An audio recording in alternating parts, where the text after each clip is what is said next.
let's move on. Another issue, of course, is democracy in Pakistan, and Anika Zia's got a question related to that. I have a question. I want to say that the political instability in Pakistan, it is the main issue which I believe is to be addressed. And democracy, is it real democracy in Pakistan? What would you say is real democracy? Real democracy means you have the right to speak, you have the right to vote, you have the right to say whatever you feel like saying. But we are suppressed.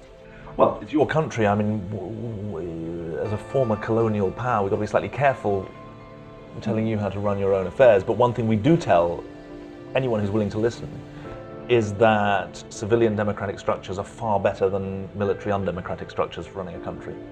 But we also say that democracy is not just about a civilian government. It's about a free press, it's about an independent judiciary, it's about universities where people can speak and think according to their own views. And those institutions of democracy that support and sustain democracy are very, very important. And one of the problems, I think, of the past has been that countries have focused on Pakistani individuals, not on Pakistani institutions. They've supported individuals, not institutions. And one of the lessons that we've learned, or one of the things that we try to practice, is that real strength in countries comes from building up institutions, not just governmental institutions, but also community institutions.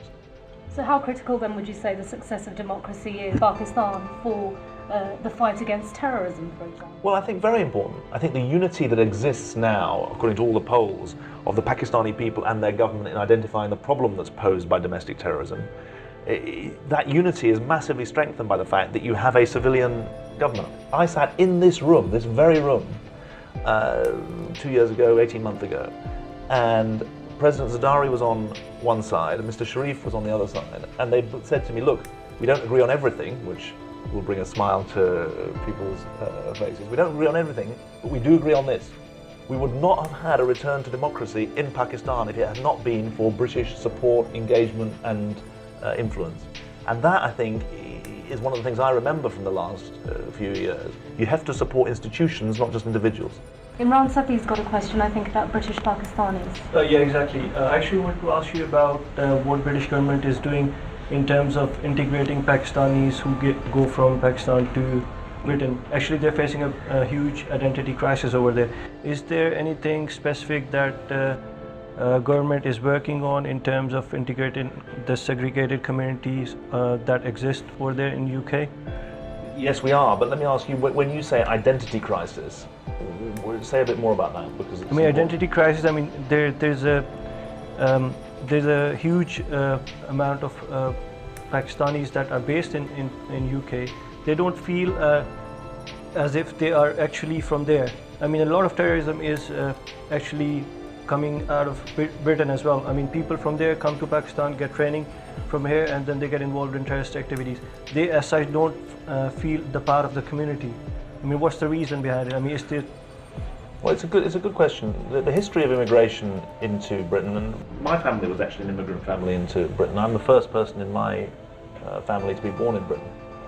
My parents came from Central Europe, from Belgium, and from Poland. And the history of immigrant communities is that, first of all, you stick together, you get strength from staying close to the people you know, and then over time you branch out, you integrate, you work in places where there's a wider range of people, you make friends, you go to school, you become more integrated. And I think one's got to be careful not to generalise, because some British Pakistanis show fantastic enterprise, fantastic success, fantastic commitment to the country. They're proud of their heritage, but they're also proud to be British. And it's important not to forget that the vast bulk of British Pakistanis want no more to do with terrorism than I do. And it's important to say that. But there is an issue, not confined to British Pakistanis, but with a number of immigrant communities, where there isn't sufficient integration. Why is that? It's partly language issues, because some of the first wave of immigrants into Britain, not just from Pakistan, still don't speak English. That's quite a big issue.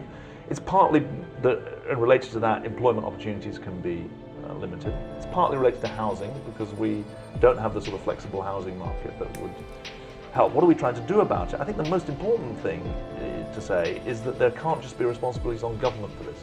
If you want people to integrate, they've got to have responsibilities as well as government. It's a two-way street.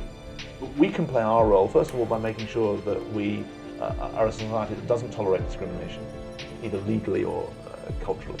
Secondly, we've got to do a better job at talking up or allowing people to talk up the role models that exist, because I think that's an important part of the story, to break the myth that somehow you can't make it in Britain if you're a British Pakistani. Actually, that's not true, as people who are successful in sport or music or business or politics show. I think that's important. I also think we've got to make sure that we tackle the conditions that can hold people back, whether that be poor housing or poor education or lack of welfare, lack of employment opportunities. This ghettoisation, which is what I call it, that Imran Sobhi is referring to, there are a lot of, albeit a minority of British Pakistanis, but there are some that feel very disenfranchised.